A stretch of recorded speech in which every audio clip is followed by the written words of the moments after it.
This is Domestic Briefing right here on Accolade News. We're starting with a focus on politics.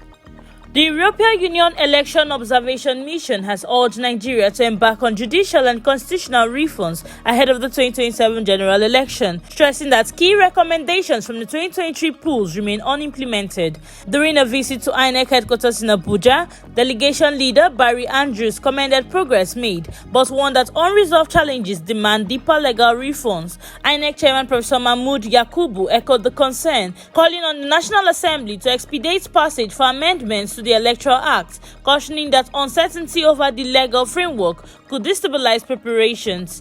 Stakeholders, including civil societies and lawmakers, are also demanding greater Inec autonomy, electronic transmission of results, and the establishment of an Electoral Offences Tribunal. The push for reform has revived debates from past recommendations, with mounting pressures on the government to strengthen electoral integrity before 2027.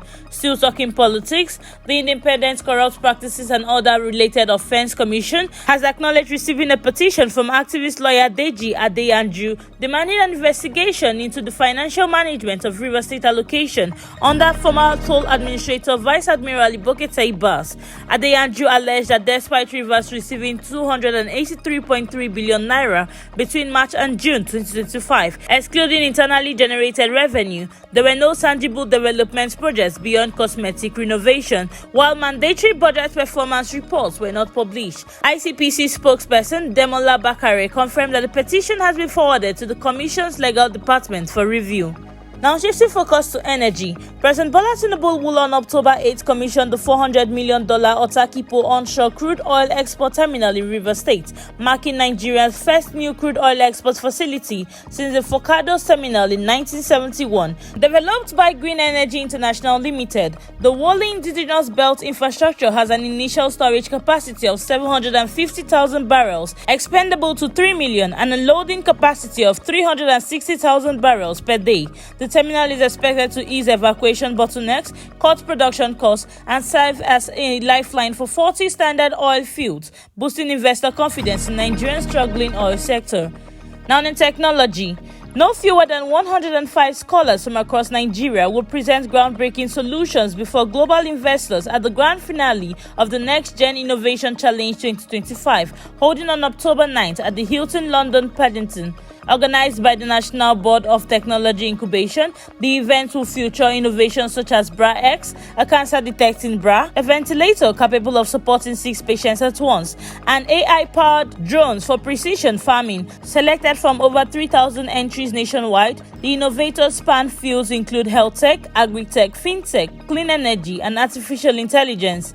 NBTI Director General Dr. Kazim Raji described the challenge as Nigeria's innovation renaissance designed to position young inventors on the global stage and attract investment for transformative solutions.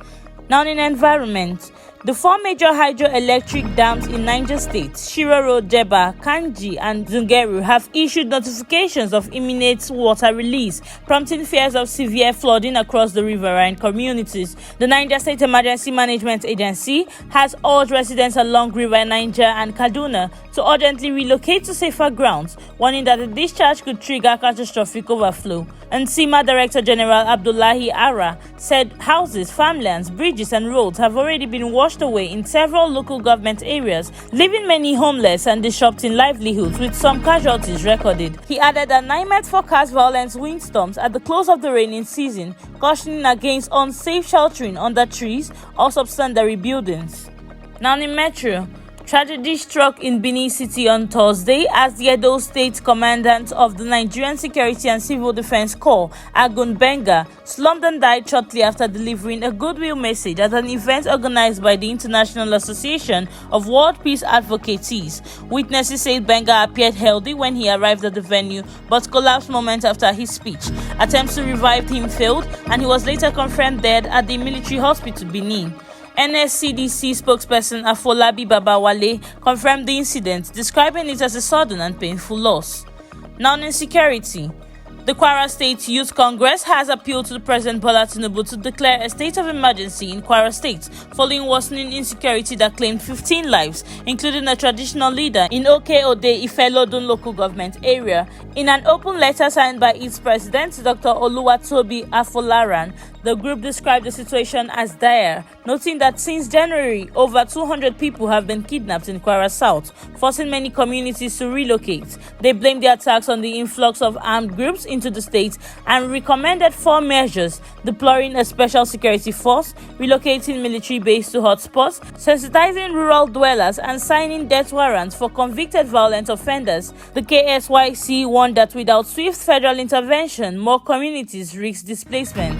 Still on security, the Nigerian Bar Association has condemned the police for resuming enforcement of the tinted glass permit, describing the policy as unconstitutional and a revenue-driven scheme. Through its section on public interest and development law, the NBA vowed to provide free legal services to motorists harassed under the exercise, stressing that the police lack legal authority to impose fees or renewals. NBA Public Interest Litigation Committee Chair Olukunle Edun said the matter was already in court and accused the police of lawlessness for commencing enforcement. The association also alleged that the police intended to divert proceeds into a private account, warning that the scheme could generate billions illegally. It further decried the impound of a National Industrial Court judge vehicle in Delta State on the first day of the enforcement, calling the incident proof of its concerns.